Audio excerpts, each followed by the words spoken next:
YouTubers, CPUspeed motorcycles here. I thought I'd take the 2013 GSX-R 600 out for a little ride. I'm trying a new camera mount in front of the helmet.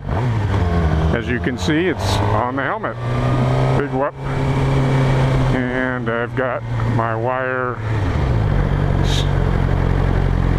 tracked through the helmet. But I wanted to give a little review of the Gixxer 600 while I'm on it, since it is my bike. It is the current gen, and the latest news out of Suzuki is that they'll come out with the new GSX-R 1000 in 2017, so they'll probably come out with new models of the 750 and the 600. As I said in previous videos, you really can't go wrong with all the 600 sport bikes that are on the market. And it really comes down to what turns you on, what you like. You sit on it and try it out maybe. So you really can't go wrong. The Gixxer 600 for me is probably the only 600 that I can fit on, obviously.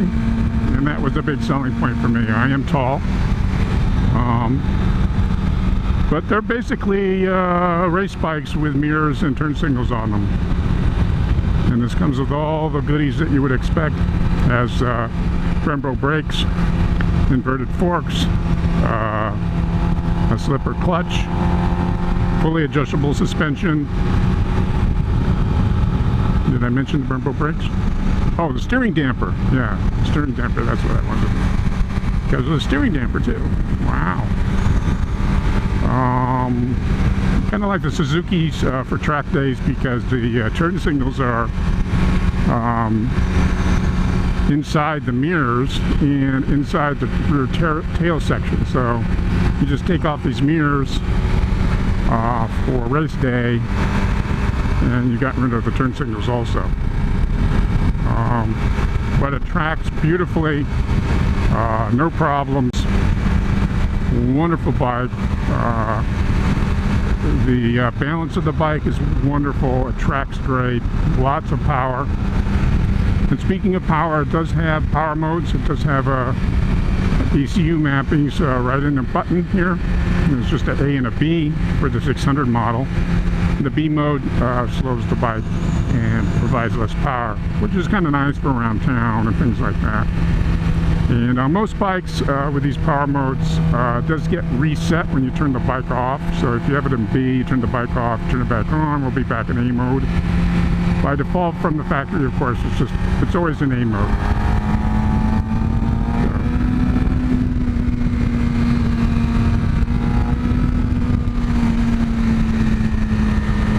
I really love that they repaved this road, as you can tell.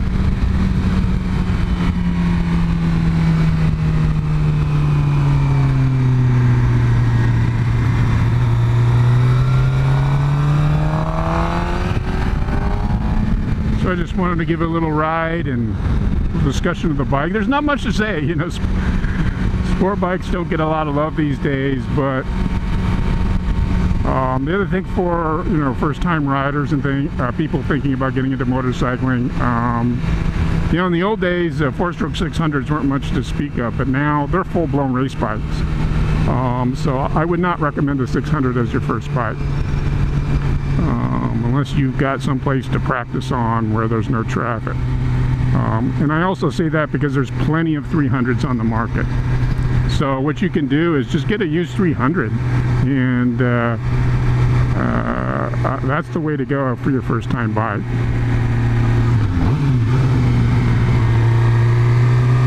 And then once you get your skill level up on that, then you can go for the 600. Now, as far as 1000s, I mean, GSXR, Suzuki makes a great 750. I think the 750 is a great all-around bike. And if you were maybe contemplating, you know, whether I get a 600 or a 1000, well, Suzuki makes it really easy for you. Just get the 750. But I do like 600s. I wanted to get a 600, and that's why I got one. But as far as getting leader bikes, I do have, I mean, as you can see in my videos, I do have a lot of 1000s. I do feel that they're overkill, but frankly, they were the only sport bike that I could fit on. But this next gen, this current gen of the GSX-R, I actually could fit on the 600. I mean, it is a tight fit for me.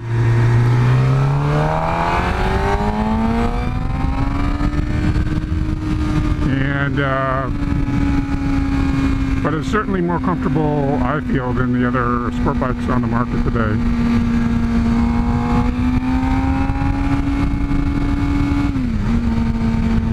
Now, one of the things that I should mention about the GSX-R600 and the GSX-R line in general, and I'm not just saying this because I have one, but this is after years and years of race bikes and sport bikes. And usually I swap out, the first thing I do is swap out the exhaust and put a full system on it. But I will have to say, this is the first bike in all the years I've ridden where the stock exhaust sounds great. I'm really, really happy with it. So Suzuki gets a big 2 thumbs up for that. It is amazing. So I really like that. And there is a cool shift light with 3 lights and the white light, and I generally like that, but I haven't set that up yet. And I haven't set up the modes in the lap timer in there, so I'm not doing any laps on the street.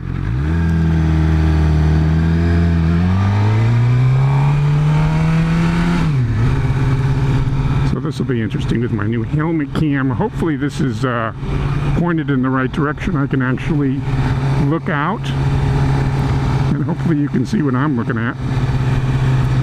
And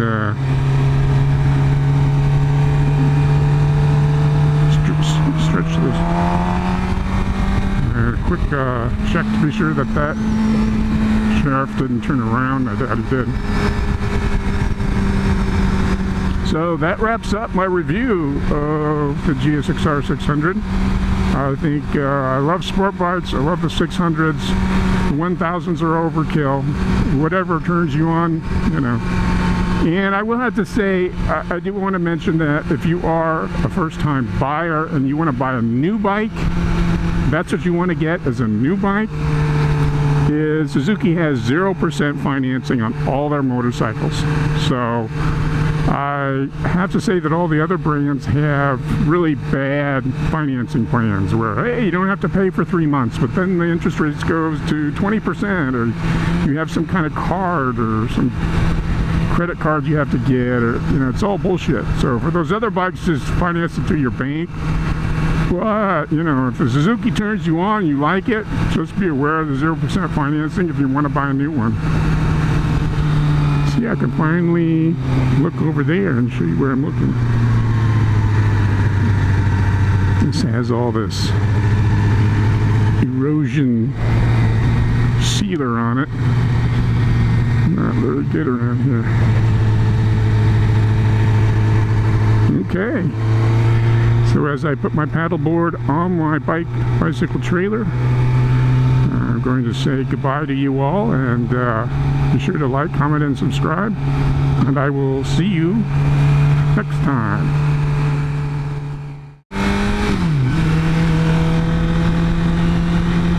Oh man, you're way too fucking fat and ugly to be wearing no shirt. So I think this is working out pretty good. As far as the helmet mount goes. My review sucks, but I think maybe this is working. I'll have to obviously see when I get home.